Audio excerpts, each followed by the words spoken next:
Hello guys! Mamamalengke tayo sa halagang 300 pesos. Yan na lang po talaga yung aming last money.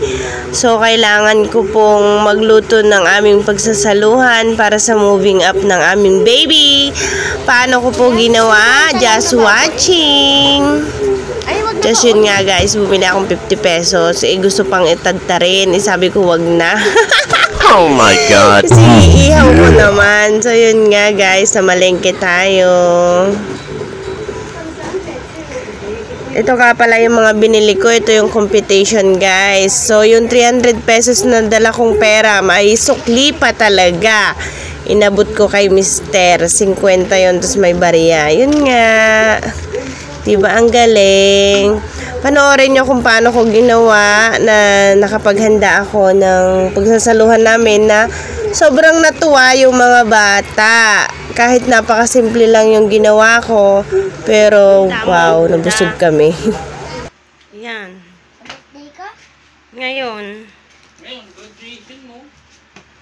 Birthday ko na? Graduation. Handa ko? Handa mo yan. So, yung kapipiranggot niyang 50 pesos nating karne ay medyo binabad ko siya, guys. Nilagyan ko siya ng asukal, tapos toyo. Yan, para magkalasa ba yung karne pag iihaw na. Tapos, isinama ko na rin yung hotdog, guys, kasi iihaw ko din. So, takpan muna natin kasi mamaya pa naman natin siya iihaw. So, yan nga. Ito yung harina. Gagawa muna ako ng hot cake. Kasi gusto ng mga bata. Hindi naman sa ni-request nila. Naisipan ko lang kasi nag-iisipan ko nga guys kung paano ko pagkakasya talaga yung 300 pesos. Kalahati lang yung ginilagay kong ibab ha. Kasi yung kalahati lalagay ko sa sopas. Yun. Hindi naman nila sinabi, kaso lang binadget ko lang talaga kung paano ko sila maipaghahanda ng gusto nila.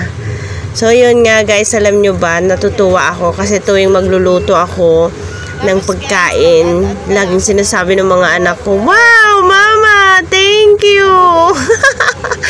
Sobra namang masaya ako kasi, God, na-appreciate nila yung mga ginagawa ko kahit napakasimple lang yung mga niluluto ko para sa kanila.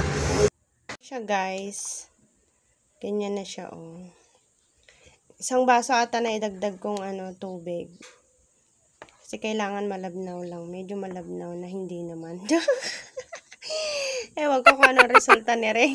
Yan na guys. Magsisimula na tayong magluto ng hot cake. Hot na cake. Yan. Ngayon lang ako ulit nagluto nito. Hindi ko na alam kung anong ginawa ko noon pa. Ewan ko kung kailan ako nagluto. Basta hindi ko naman first time na yung magluto ng hot cake. Yan! Hot cake din naman guys. O, diba? O. Yan. Pag sanay-sanay ka na rin talagang magluto, kahit maliit lang yung budget mo, or titignan mo pa lang yung mga sangkap, kaya mo na talaga siyang budgetin or gawan ng paraan paano siya lutuin.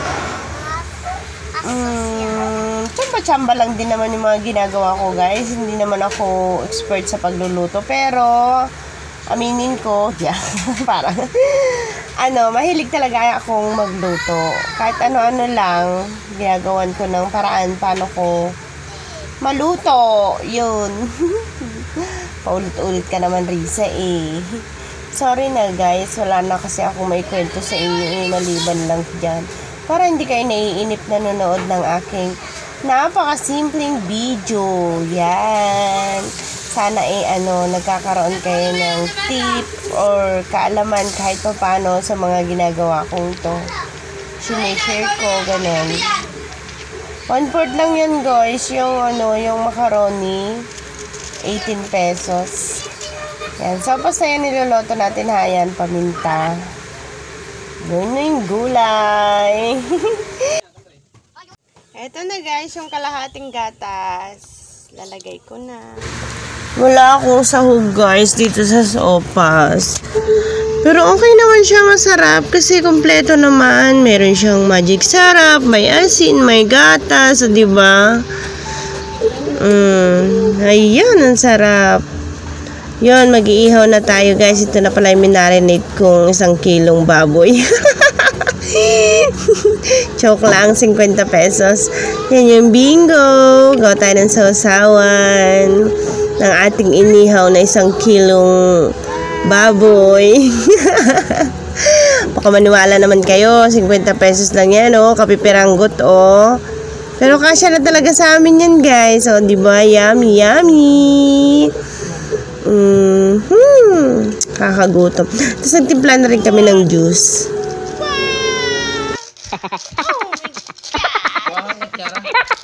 Ang handa niya, moving up. Simple lang po.